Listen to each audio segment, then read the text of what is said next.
잡아갔던 과정들에 대해서 조금 구체적으로 얘기를 들어가 볼까요? 광민규 배우가 연기한 민호 같은 경우 저는 어떤 생각이 들었냐면 젠틀한 척 하는데 실은 선수의 과선배 같은 느낌이라고 해야 되나? 약간 그런 느낌이 있는 거예요. 뭐 반존대 어법부터 시작해서 저희가 처음에 보고 으악 하면서 막 너무 웃었던 장면이 뭐였냐면 뭐 가게 오시면 맛있는 거 만들어 드릴게요. 손 까딱 이렇게 한 다음에 멋쩍게 뛰어가는 그 뒷모습 같은 거 뭐 이런 거라든지 아니면 나랑 데이트 할 거예요 말까요? 하다 갑자기 5, 4, 3, 2, 1을 막 세는 이 어떤 여우 같은 구석이라든지 손가락 막 또 치잖아요 딱 하면서 그러니까 이런 게 시나리오부터 묘사된 캐릭터였을 것인가 아니라면 이 배우는 민호라는 캐릭터에 대해서 대체 무엇을 읽어낸 것인가 어떤 캐릭터로 입혀내고 싶었던 것인가 네, 마성의 직진남이랑 키워드는 언제 어떤 타이밍에 떠올렸던 것인가 이런 것들이 너무 궁금해요. 그 시나리오에 다 적혀 있었던 대사로 저는 기억이 나요. 손가락 이렇게 하는 것도요? 오사삼일은 네. 사실 완전히 새로운 색깔은 맞아요. 아니지만 그리고 5431도 손가락을 접는다라고 지문에 써있진 않아요. 아니 뭐 하시는 거예요? 주성을 지금 아주 머릿속을 생각하는 아니 그렇잖아요. 5431 그 지문에 손을 접는다라고 써있진 않았어요. 그렇진 않죠. 특히 그쵸. 민규 배우님이 그렇죠. 정말 대단한 배우예요. 그 어려운 사실 해내기 어려울 수 있는 소름 돋는 대사들을 정확하게 처리하면서도 거기에 어떤 새로운 블로킹들을 맞아요. 본능적으로 넣어서 어떤 아니, 사실 뒷걸음질이라든지 이런 걸 네. 창조해낸 그 두 번의 결혼식과 한 번의 장례식 한 다음에 사람들이 막 손발에 오그라들었다, 유치하다 이런 그 평을 많이 들었어요, 제가. 그래서 이번 영화만큼은 좀 안 그래 보려고 손발에 오그라들지는 않게 해보려고 했는데 그 손발에 오그라든 대사를 이제 조금 그 영작가님이 써주셨는데 또 너무 좋은 거예요. 그래서 내 취향은 그냥 손발에 오그라드는 거구나. 근데 이제 그 손발에 오그라드는 걸 누가 연기할 것이냐 했을 때 이제 민규 배우였거든요. 다른 이 캐릭터보다는 이 민호가 손발에 오그라드는 걸 많이 하는데 근데 민규가 하면 손발이 이렇게 없어지진 않겠다. 약간 오그라들 수는 있어도 없어지진 않겠다 했는데 너무 잘해줘가지고 사실 이제는 좀 정신 차리고 얘기 한번 해보시죠. 본인은 한마디 했다가 지금 거의 폭격만 듯이 막 양쪽의 말을 그죠. 그런 것 같아요. 본능이었다. 네. 솔직히 좀 말씀드리면은 약간 그런 멋스러운 캐릭터를 표현하는 것에 있어서 익숙한 배우는 아니에요. 왜냐면 이런 캐릭터를 처음 맡아봤어요. 이런 근사한 민호라는 인물을 처음 맡아봐서 좀 두려움 같은 것들이 있었었거든요. 근데 진짜로 이런 거라든지 약간 빅뱅의 뮤직비디오에 나올 것 같은 그런 뒷걸음질이라든지 이런 것들은 뭐 나름 제가 휘 앞에서 귀엽고 멋지게 보이고 싶었던 것 같아요. 그러니까 그런 행동들이 제스처들이 나왔는데 그게 또 저라는 사람으로 통해서 나오니까 또 그게 되게 좀 엉뚱하면서 귀여우면서 재밌는 그런 장면으로 또 재창조돼서 정말 감독님께 너무 감사하다. 그리고 제가 나중에 저도 영화를 보기 전까지 되게 조마조마했었거든요. 근데 영화를 보고 나니까 오잉 이렇게 나왔다고 이렇게 되면서 너무 좋은 거예요. 저한테는 최고의 필모가 될 것 같아요. 네. 그 오잉의 지점은 뭐예요? 오잉 이렇게 나왔다고 뭔가 놀랐다는 거잖아요. 귀엽고 사랑스러우세요. 본인이 연기했던 톤보다 생각했던 거. 제가 생각했던 것보다 저는 약간 좀 귀여워, 멋있는 사실. 척 해가지고 이렇게 될 줄 알았는데 귀엽네? 약간 이렇게 됐고 또 그렇게 보여졌던 이유는 휘 배우가 너무 잘 믿어줬던 것 같아요. 네. 내가 생각이 나는 게 이 배드민턴 장면 있잖아요.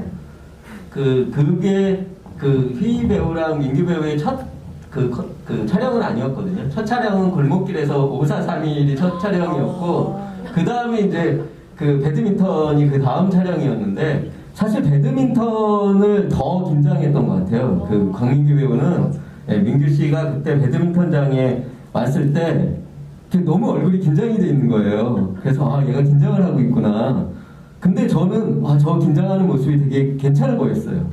예, 그래서 저런 긴장감으로 뭔가 이렇게 내가 이걸 해낼 수 있을까 하는 그 긴장감이 그 상대, 이 연애 상대인 이렇게 봉식이한테 내가 얘한테 이렇게 이 프로포즈를 하는 건데 이걸 해낼 수 있을까 하는 그 긴장감으로 저는 보였거든요.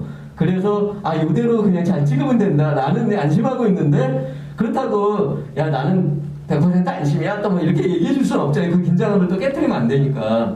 근데 이제 그래도 이렇게 잘할 수 있을지 막 이러는 친구한테 너 너무 못해 또 이럴 수는 없으니까 뭔가 이렇게 긴장을 풀어주지 않아야 되는 뭐 미묘한 게 있긴 있었는데 아무튼 그거를 이렇게 촬영 감독님도 그렇고 휘배우도 그렇고 다 이렇게 약간 저처럼 약간 눈치채지 않았을까? 모르겠어요. 저만 눈치챈 건지 모르겠는데 아무튼 그런 게 있었고 그때 아무튼 그거를 잘 담아서 영화에 그 민규 배우님의 그 눈과 온몸에서 그게 이렇게 막 뿜어져 나왔지 않았나 싶어요. 그때 그 아래 위에 하얀 상의를 잊을 수가 없어요. 하얀 상하이를. 그게 좀 있잖아요. 네, 맞아요.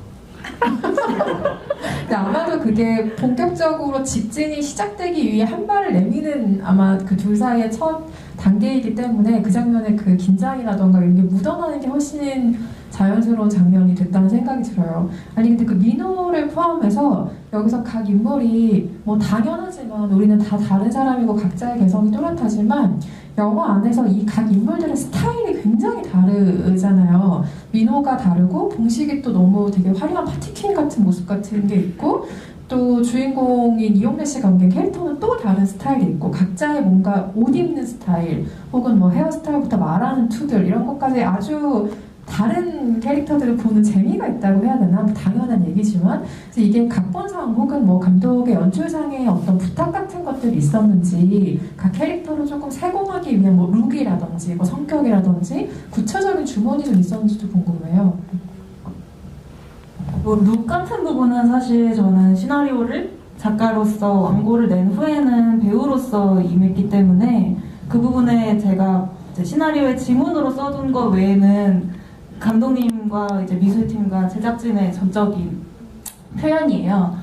근데 아까 전에 이제 요 두 사람, 주인공 두 사람의 사랑이 아니라 각각의 사랑에 대한 이야기를 했을 때 문득 그냥 들으면서 떠올랐던 게 물론 처음에 들었을 때 둘이 사랑을 해야 긴장감이 있지 않을까라고 생각하면서 회의를 하긴 했지만 또 이 두 사람 각자의 이야기이기 때문에 더 좋아서 했던 것도 있는 것 같아요. 얘기를 막상 들으면서 그런 생각이 들었는데 왜냐면 아무리 밝은 로맨틱 코미디 퀴어를 한다고 해도 이 두 사람의 사랑 이야기가 되는 이상 이 두 사람에게 갈등을 불러일으키게 할 수밖에 없고 그러면 이 두 사람의 각자의 개성 있는 퍼스널리티가 있다고 하더라도 연애 안에서 특정 지어지는 막 더 요런 상대라든지 더 요런 애인이라든지 요렇게만 이분법 될 수도 있는데 이렇게 얘네 각자의 연애를 이렇게 펼침으로 해서 뭐랄까 우리가 특히나 어떤 뭐 여성, 뭐 유색인종 뭐 요런 대상들을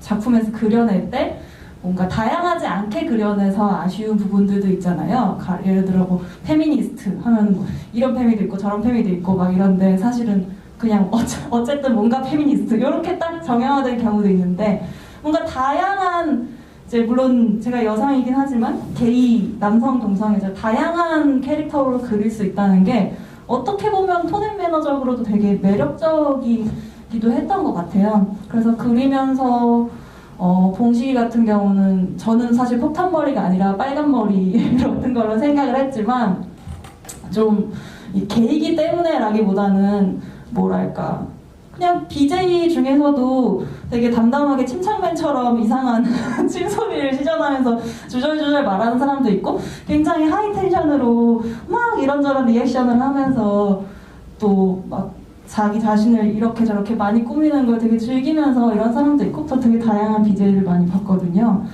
그 중에서 봉식이는 왠지 자기 속에 더 뭐랄까 여림 혹은 어떤 올감이 있는 만큼 그걸 밖으로 더 화려하고 재기발랄하게 표현하는 친구일 것 같았고 그런 표현을 했으면 좋겠다라는 걸 이제 감독님의 어떤 센스와 여러 가지 그런 걸로 의상과 미술과 이런 걸로 표현해 주셨죠.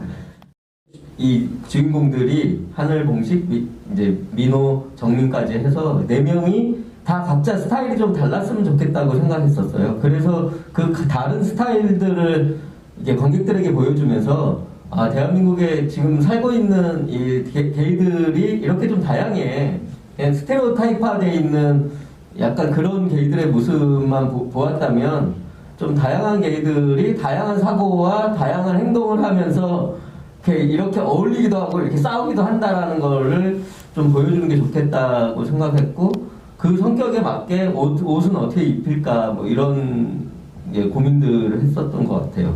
그래서 봉식 같은 경우에 이렇게 화려하게 가다가 나중에 이제 좀 이렇게 좀 뭐랄까 변화를 좀 주고 싶었는데 사실은 또 그렇게 또 조금 잘 안 됐던 것이 봉식이 같은 경우에는 변화 이후에 이게 시간이 별로 이렇게 없더라고요. 그래서 사실은 봉식이는 변화를 많이 못 줬고 하늘이는 오히려 그 정민과 살 때는 그냥 흰 티셔츠 뭐 이렇게 입다가 봉식이한테 영향을 받으면서 화려하게 변화하는 뭐 그런 식으로 이제 하늘이는 변화를 줄 수가 있었는데 봉식이 변화를 조금 못 준 거는 조금 아쉬웠어요. 이렇게 찍다 보니까 아니, 준비하다 보니까 아 봉식이는 뭔가 이렇게 민호를 만난 다음에 변화를 이렇게 좀 주고 싶었는데 그 시간이 없구나. 그 점은 조금 아쉽더라고요.